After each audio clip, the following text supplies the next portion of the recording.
استقيم اعتدلوا.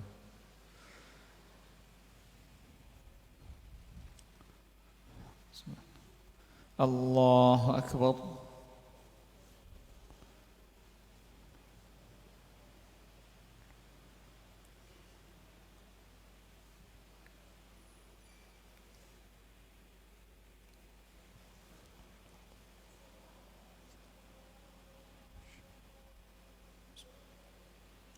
بسم الله. الحمد لله رب العالمين الرحمن الرحيم مالك يوم الدين إياك نعبد وإياك نستعين اهدنا الصراط المستقيم صراط الذين أنعمت عليهم غير المغضوب عليهم ولا الضالين آمين. والليل إذا يغشى والنهار إذا تجلى وما خلق الذكر والأنثى إن سعيكم لشتى فأما من أعطى واتقى وصدق بالحسنى فسنيسره لليسرى وأما من بخل واستغنى وكذب بالحسنى فسنيسره للعسرى وما يغني عنه ماله إذا تردى إن علينا للهدى وإن لنا للآخرة والأولى فأنذرتكم نارا تلظى لا يصلاها إلا الأشقى الذي كذب وتولى وسيجنبها الأتقى الذي يؤتي ماله يتزكى وما لأحد عنده من نعمة تجزى إلا ابتغاء وجه ربه الأعلى ولسوف يرضى. الله أكبر.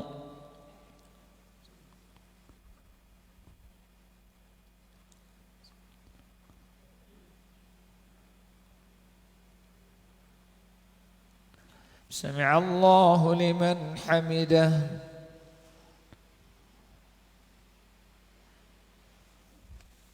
الله أكبر.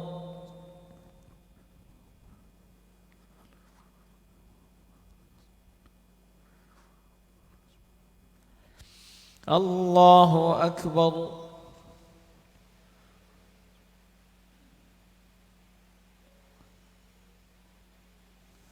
الله أكبر.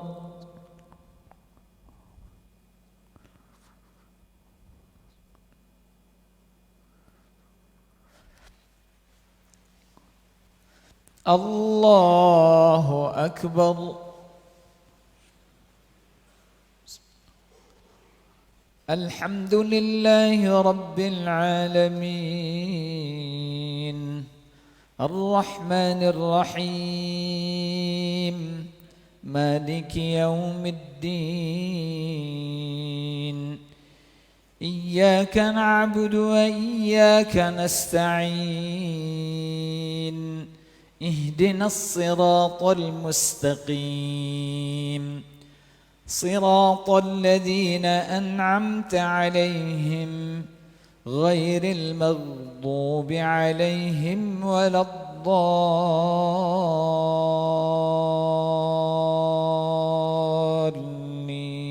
الضالين آمين.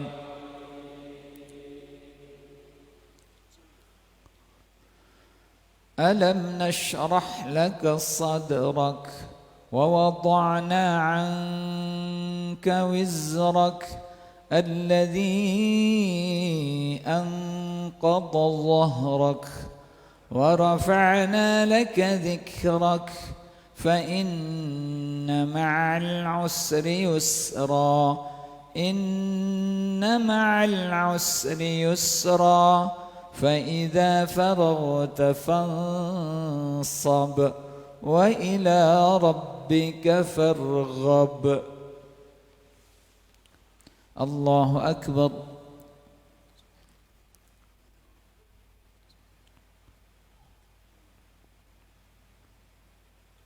سمع الله لمن حمده.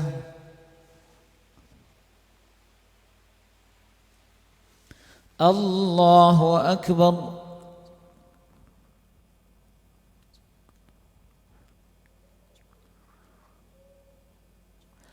الله أكبر.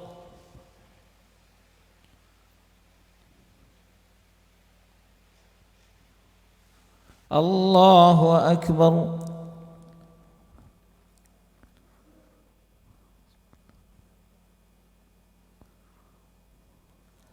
الله أكبر.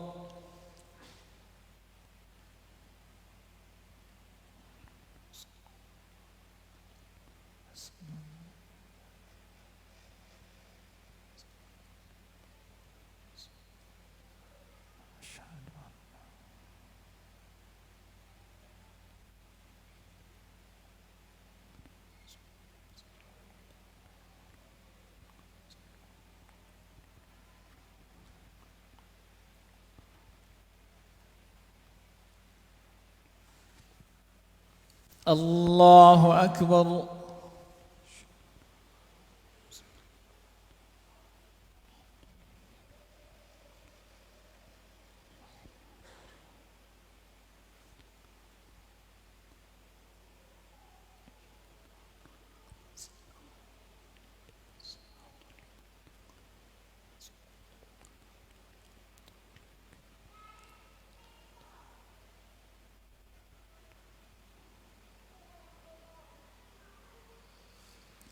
الله أكبر.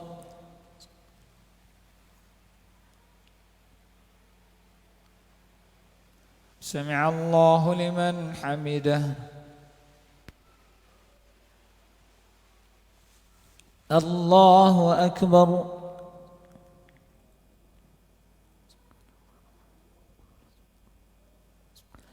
الله أكبر.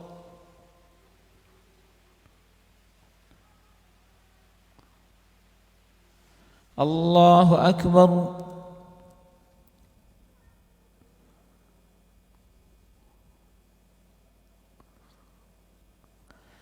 الله أكبر.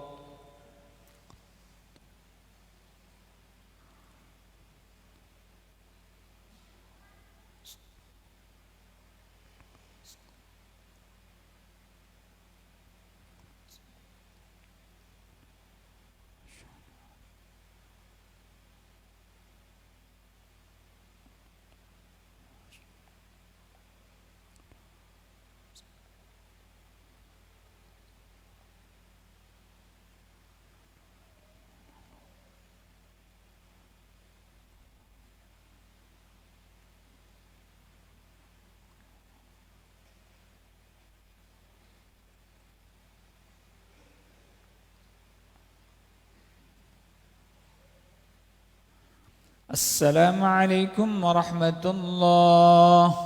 السلام عليكم ورحمة الله. استغفر الله. استغفر الله.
Bismillahirrahmanirrahim. Assalamualaikum warahmatullahi wabarakatuh. Innal hamdalillah nahmaduhu wa nasta'inuhu wa nastaghfiruh wa na'udzu billahi min shururi anfusina wa min sayyiati a'malina. Man yahdihillahu fala mudilla lahu ومن يضلل فلا هادي له أشهد أن لا إله إلا الله وحده لا شريك له وأشهد أن محمدا عبده ورسوله اللهم صل وسلم وبارك على عبدك ورسولك نبينا محمد وعلى آله وأصحابه ومن تبعهم بإحسان إلى يوم الدين. Amma ba'du, jemaah yang senantiasa dirahmati Allah Subhanahu wa taala. Alhamdulillah kita kembali dipermudah oleh Allah Subhanahu wa taala untuk berada di jalan ketaatan kepada Allah Subhanahu wa taala. Allah Subhanahu wa taala terus memberikan kita kemuliaan dan karunia berupa ibadah dan ketaatan yang semata-mata Allah Subhanahu wa taala inginkan dari kita adalah bagaimana kita menegakkan hakikat ubudiyah kita, hakikat kita sebagai seorang hamba, yaitu menegakkan ibadah dan mengikhlaskannya hanya untuk Allah Subhanahu wa taala. Kita berharap Allah Subhanahu wa taala senantiasa membimbing dan memudahkan kita untuk selalu taat kepada Allah sampai kita diwafatkan oleh Allah Subhanahu wa taala. Jamaah yang senantiasa dirahmati Allah Subhanahu wa taala, kita untuk sementara membahas kitab Al-Adabul Mufrad, kitab yang kita bahas di hari Sabtu ba'da subuh. Kita terakhir membahas tentang kewajiban taat kepada orang tua selama bukan dalam kemaksiatan. Jamaah yang dimuliakan Allah Subhanahu wa taala, kita menyebutkan satu hadis kemarin dari Nabi sallallahu alaihi wasallam. Beliau mengatakan, wa ati' walidayka wa in amaraka an takhruja min dunyaka fakhruj. Rasulullah mengatakan, taatilah kedua orang tuamu meskipun dia atau meskipun mereka berdua memintamu keluar dari duniamu, maka keluarlah engkau. Ini menunjukkan hak orang tua kita adalah hak yang wajib untuk kita tunaikan. Selama mereka tidak memerintahkan kita berbuat kekufuran, berbuat kesyirikan, atau melakukan dosa-dosa yang lainnya, atau menjadi pembantu orang tua melakukan perbuatan dosa, menolong mereka melakukan perbuatan dosa, maka ini tidak diperbolehkan kalau sudah berbau maksiat. Allah mengatakan, wa in jahadaka ala an tusyrika bi ma laysa laka bihi ilmun fala tuti'huma. Dan jika kedua orang tuamu memaksamu untuk menyekutukan aku, kata Allah, untuk menyembah kepada selain Allah Subhanahu wa taala, ma laisa laka bihi ilmun, yang kamu tidak memiliki ilmu terhadapnya, fala tuti'huma, maka jangan taati mereka. Apapun jenis kemaksiatan, baik itu kesyirikan, kekufuran, ataupun selain daripada ini, maka tidak diperbolehkan kita menaatinya.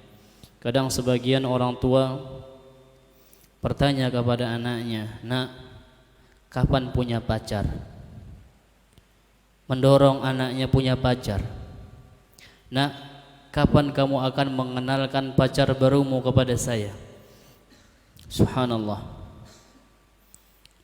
Berpacaran jamaah yang bukan Allah Azza wa Jalla adalah bentuk mendekati zina, sedangkan Allah mengatakan wala taqrabuz zina innahu kana fahishatan, dan janganlah kalian mendekati zina, sungguhnya zina itu adalah perbuatan yang keji. Orang tua sekarang anaknya tidak pernah teleponan dengan lawan jenis, dia khawatir ini anak saya normal apa tidak, ya, sehingga anaknya dibelikan HP, ya, anaknya dibelikan motor biar bisa boncengan dengan teman lawan jenisnya, dengan pacarnya.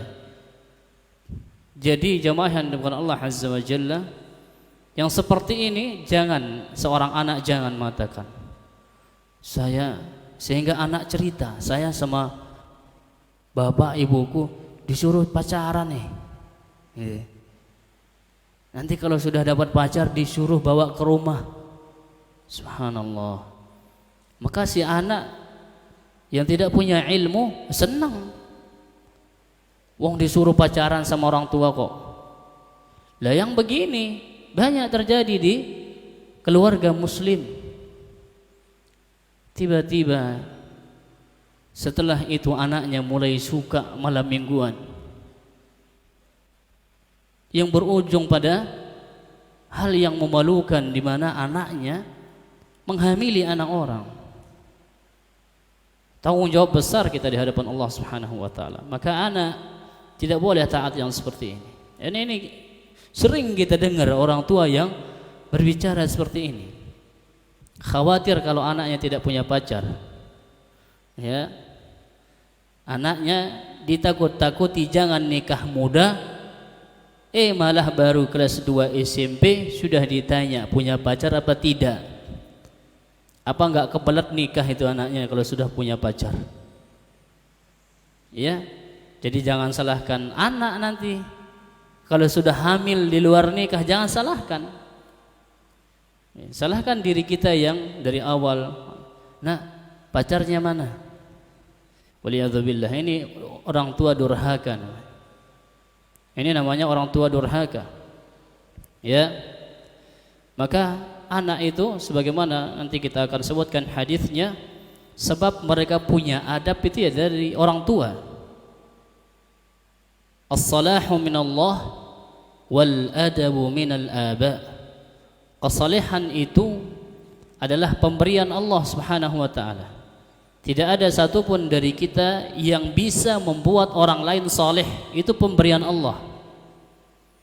Wal adabu minallah, adapun budi pekerti, adab, sifat malu itu dari orang tua. Orang tua yang mendidik anak biar malu untuk tidak dekatan sama lawan jenis, itu dididik anak. Bukan malah diperintahkan cari pacar, bukan. Waliyadzubillah, ini tidak boleh ditaati yang seperti ini. Orang tua memerintahkan seperti ini, tidak boleh. Jangan mentang-mentang orang tua kita kalau nyuruh wajib taat, mutlak, tidak. Digaris bawahi ketaatan kepada kedua orang tua selama bukan dalam kemaksiatan, itu baru kita wajib taat. Namun jika berbau kemaksiatan, la ta'ata li makhluqin fi ma'siyatil khaliq. Tidak ada ketaatan kepada makhluk di dalam memaksiati Allah Subhanahu wa taala. Kemudian kita masuk pada hadis berikutnya, masih dalam bab ini. Dari Abdullah ibn Amr ibn al-As radhiyallahu taala anhuma qala جاء رجل إلى النبي صلى الله عليه وسلم فقال أبايعك جئت أبايعك على الهجرة وتركت أبوي يبكيان. Dia mengatakan, wahai Rasulullah, aku mendatangi Anda untuk berbaiat, untuk berjanji biar bisa ikut hijrah. Akan tetapi saya meninggalkan kedua orang tuaku di rumah dalam keadaan menangis. Tidak rela kalau saya itu pergi hijrah. Jadi hijrah itu jamaah bukan Allah Azza wa Jalla, kan sekarang hijrah itu lagi tenar tuh. Orang yang dulunya maksiat sekarang hijrah gitu. Jadi hijrah itu banyak, ada memiliki beberapa definisi. Hijrah yang dilakukan oleh Rasulullah dan para sahabat adalah berpindah dari negeri kafir menuju kepada negeri Islam. Berpindah dari negara orang-orang kafir menuju negara Islam. Makanya difatwakan oleh para ulama bahwa orang yang mereka berada di daerah mayoritasnya orang-orang kafir, mereka tidak bisa salat di situ, mereka dicekal, mereka dihalang-halangi, maka wajib bagi mereka untuk berhijrah, berpindah meninggalkan negara tersebut. Ya, bahkan Rasulullah SAW mengancam dalam hadisnya, barang siapa yang berada di tengah orang-orang kafir, orang-orang musyrik, maka Allah Subhanahu wa taala berlepas diri, atau Rasulullah sallallahu alaihi wasallam berlepas diri darinya. Ya. Jadi sahabat ini dia datang kepada Rasulullah ingin berhijrah, artinya ingin meninggalkan tanah kelahirannya, ya, menuju kota Madinah atau menuju kota di mana dia tidak akan tertindas di dalam menjalankan syariat Islam yang dia sudah yakini. Namun kedua orang tuanya menangis. Kedua orang tuanya, dia katakan, wahai Rasulullah, orang tuaku dalam keadaan menangis tatkala minta izinku untuk berhijrah. Maka apa kata Rasulullah sallallahu alaihi wasallam? Irji' ilaihima fa'adhikhuma kama abkaitahuma. Kembalilah kepada kedua orang tuamu dan buatlah mereka tertawa sebagaimana engkau membuat mereka berdua menangis. Jadi jamaah yang bukan Allah Azza wa Jalla, ketika kita ingin meninggalkan orang tua, merantau, ya, mungkin di kampung halaman ekonomi di sana tidak seperti di kota-kota maju, maka minta izin kepada kedua orang tua kita. Jika kita adalah anak satu-satunya yang bisa diharapkan oleh orang tua untuk melayani mereka dan mereka tidak mengizinkan kita pergi, maka jangan pergi. Jangan pergi. Karena siapakah yang akan mengurusi orang tua kita ketika kita sudah meninggalkan mereka? Mereka sakit, ya, mereka butuh dibuatkan makanan karena mungkin faktor usia, tentu ini akan memberatkan mereka.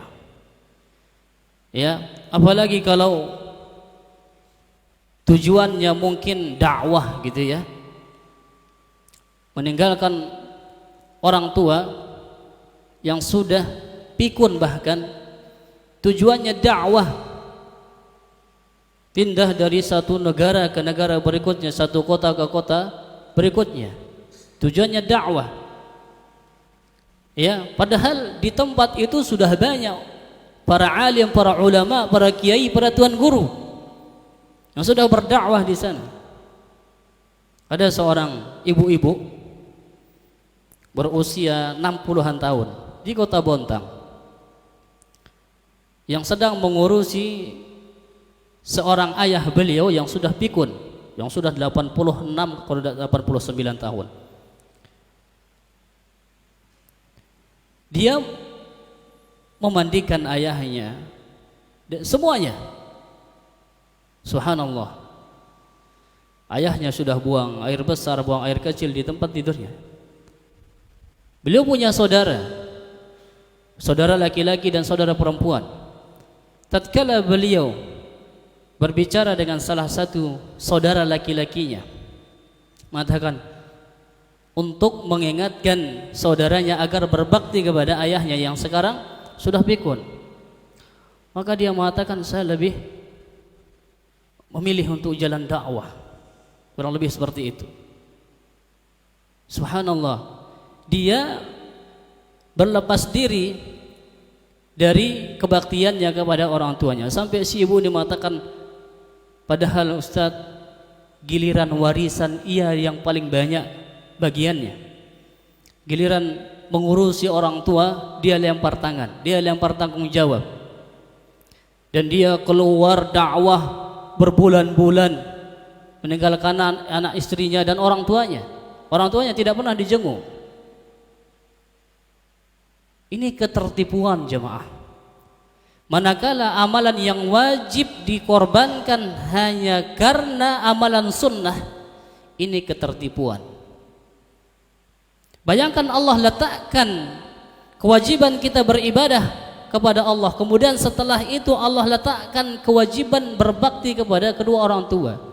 Berbakti kepada kedua orang tua itu setelah hak Allah Subhanahu wa taala. Bagaimana seorang bisa tertipu berdakwah ke sana kemari sedangkan orang tuanya dia tinggalkan? Dia tidak mengurusinya dengan alasan dakwah. Berdakwah itu kalau sudah ada yang menyampaikan dakwah ini, yang lain sudah gugur kewajibannya. Sedangkan kita sebagai seorang anak punya saudara yang super sibuk mengurus orang tua kita, itu tidak menggugurkan kewajiban kita untuk berbakti kepada kedua orang tua kita. Kan ada adik di sana. Adik sudah bisa membelanjakan, mengurus orang tua, memandikan, membelikan ini, menyiapkan makanan, semuanya sudah adik bisa. Terus kita katakan kewajiban berbakti gugur atas kita? Sama sekali tidak. Karena berbakti kepada kedua orang tua kewajiban masing-masing anak. Ya, kewajiban masing-masing anak. Dan ingatlah jamaah bukan Allah Azza wa Jalla, kita ini sudah punya anak.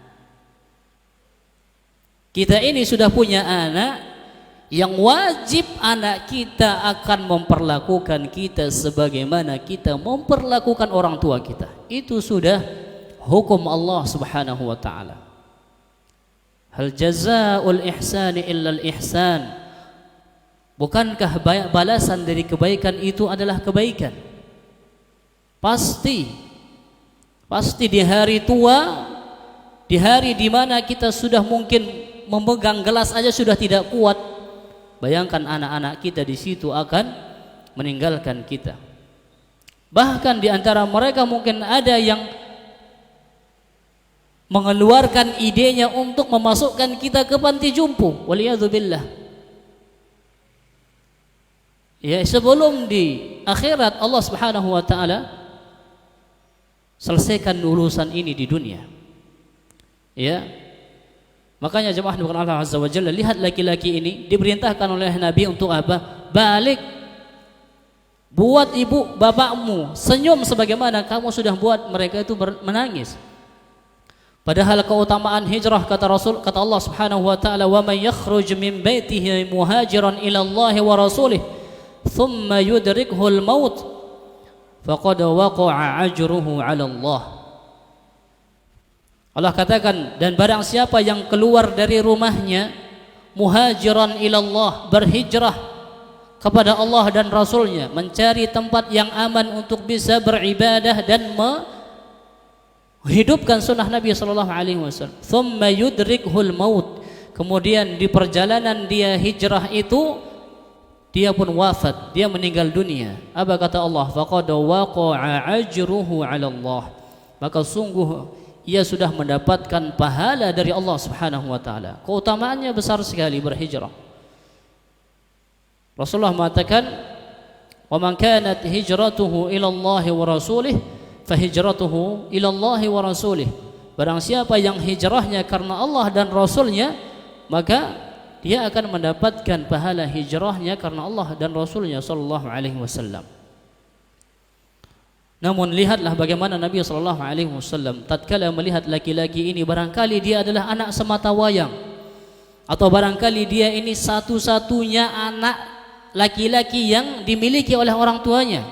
Rasul katakan, balik kamu, jangan hijrah. Sebagaimana kamu membuat mereka menangis, maka buatlah mereka sekarang tertawa, tersenyum. Jadi membuat insyaallah yang akan kita bahas nanti beberapa bab yang akan datang, bahwasanya membuat orang menangis itu durhaka, ya, kedurhakaan. Kemudian hadis berikutnya hampir mirip kasusnya dari Abdullah bin Amr, beliau mengatakan jaa rajulun ila an-nabiy sallallahu alaihi wasallam yuridul jihad faqala ahayyun walidak qala na'am qala fa fihi ma fajahid. Beliau menuturkan seorang laki-laki datang kepada Nabi ingin berjihad, yang Rasulullah katakan wa dhirwatu sanamihil jihad. Jadi puncaknya Islam itu adalah berjihad di jalan Allah Subhanahu wa taala. Ya. Kafa bi bariqatis suyuf fitanan atau fitnatan. Cukuplah kilatan pedang ketika berjihad membuat seorang yang gugur di medan perang itu bisa selamat dari fitnah dan cobaan yang ada di dalam kubur. Besar keutamaan berjihad itu besar. Ya.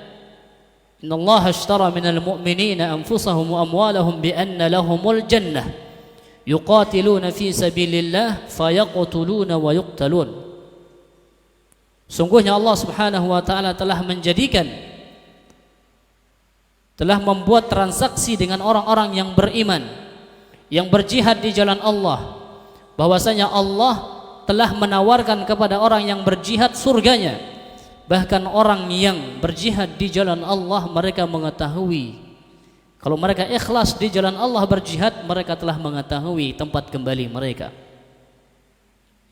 Ya, Allah menyiapkan surga bagi orang-orang yang berjihad. Surga. Jadi dekatnya surga bagi orang-orang yang berjihad. Lihatlah laki-laki ini izin kepada Rasulullah SAW berjihad. Ya, kalau dakwah mungkin ya sekarang sudah banyak yang berdakwah. Kali ini kalau di jihad ya untuk menegakkan kalimat la ilaha illallah tentu lebih besar kedudukannya. Ya, tapi masih ditolak oleh Rasulullah SAW. Beliau mengatakan ahayyun walidak, apakah kedua orang tuamu masih hidup? Dia mengatakan na'am. Maka Rasul mengatakan fa fihi ma fajahid, maka berjihadlah kamu pada orang tuamu. Artinya paksa diri Anda untuk berjihad, paksa diri Anda untuk memaksimalkan kebaktian kepada mereka. Ya, jangan ikuti hawa nafsu kita yang biasanya ingin menelantarkan orang tua, yang biasanya ingin menyerahkan urusan berbakti mengurus orang tua kepada saudari-saudari kita.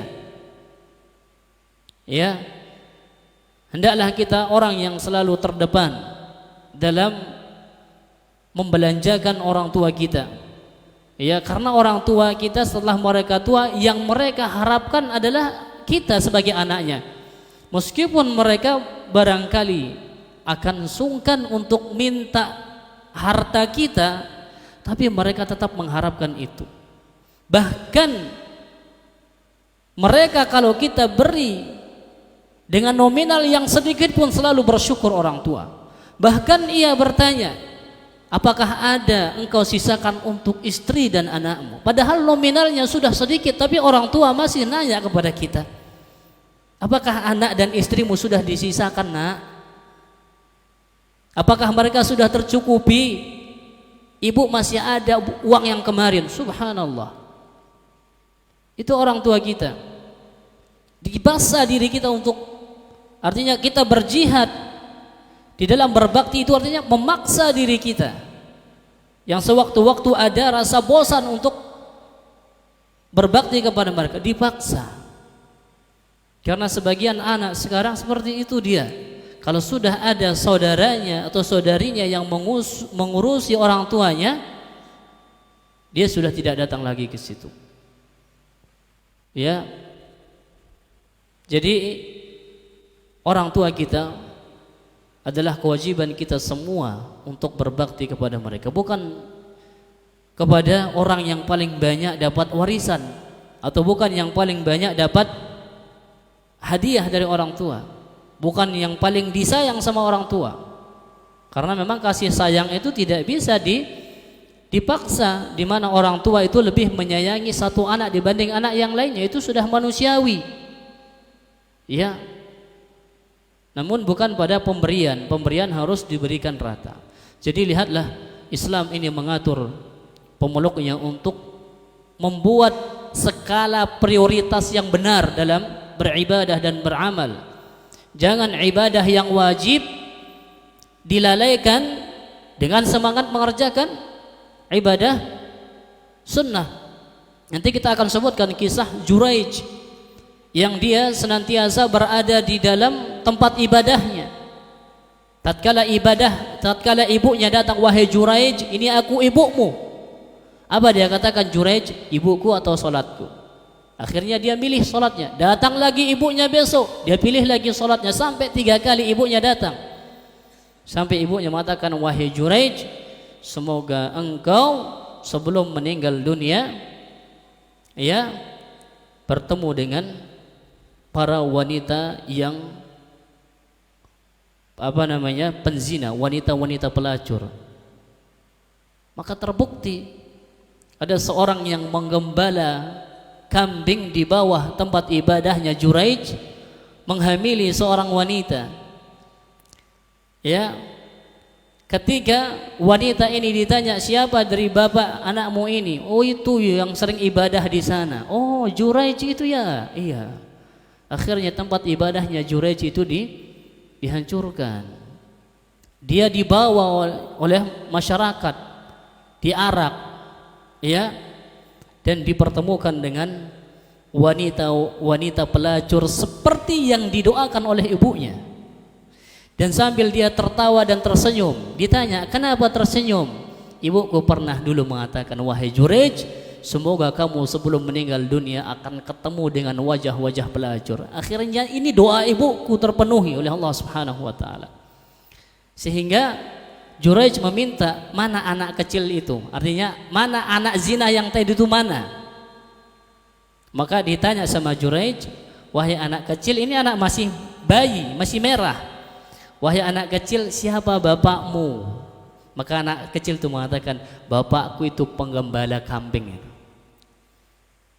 Ya, anak kecil, diantara anak kecil yang masih bayi merah yang bisa berbicara adalah sahibu Juraij. Itu kisah yang ada di kisahnya Juraij ini. Dia mengatakan, "Bapakku itu si fulan yang sebagai pengembala kambing, bukan si Juraij." Akhirnya si raja menyesal, mengatakan, "Apakah kami membangunkan tempat ibadahmu dari emas, yang sebelumnya tempat ibadahnya itu dari tanah?" Jadi lihat orang tua kita, ya, di mana si Juraij ini dia lebih mengutamakan salat sunnahnya dibanding panggilan ibunya. Ya, padahal bisa saja dia itu membatalkan salat sunnahnya. Barangkali ibunya butuh makan, barangkali ibunya butuh dibawa ke dokter dan yang lainnya. Oleh karena itu, jika orang tua meminta kita untuk segera pulang, apalagi kalau sudah orang tua, "Nak, barangkali ini penyakit saya yang terakhir yang bisa mengantarkan saya kepada kematian saya." Santai aja anaknya itu di rantauan. Giliran orang tuanya meninggal, telepon, "Jangan kubur ibu dulu sebelum saya pulang." Durhaka lagi dia, yang seharusnya jenazah ibunya itu segera dikebumikan. Ya. Jadi orang tua kita, ya kalau sudah membutuhkan kita, tinggalkan itu pekerjaan itu. Karena Rasulullah SAW mengatakan, "Man taraka syai'an lillah, awwadahu Allahu khairan minhu." Siapa yang meninggalkan sesuatu karena Allah, Allah akan gantikan bagi dia dengan ganti yang jauh lebih baik. Mau kedudukan kita apa, manajer, supervisor dan yang lainnya, ibu mengatakan, "Pulang nak, ibu tidak ada yang merawat, pulang kita." Namun ini berat kecuali bagi orang-orang yang Allah Subhanahu wa taala mudahkan. Ya, apalagi kalau kita sudah punya istri dan anak. Istri pasti mengatakan, "Mas, bukannya ibu punya anak lain selain kamu, masa sih kamu aja yang ditelepon sama ibu?"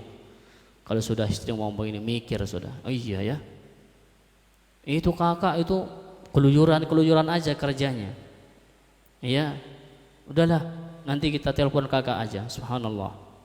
Jangan sampai kita menyesal melihat orang tua kita membutuhkan kita ketika mereka sudah tiada. Kita berharap orang tua, andai orang tua saya masih hidup. Jangan berandai-andai sudah, karena kesempatan sudah hilang.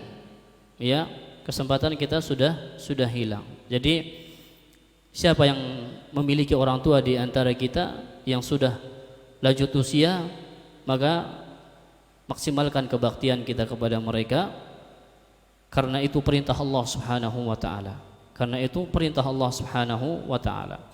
Semoga Allah Subhanahu wa taala menjadikan kita hamba-hambanya yang senantiasa berbakti kepada ibu bapak kita, baik ibu bapak kita masih hidup maupun ibu bapak kita yang sudah wafat, yang tentunya lebih membutuhkan kebaktian kita berupa doa-doa kebaikan, doa-doa ampunan yang kita panjatkan kepada Allah untuk mereka.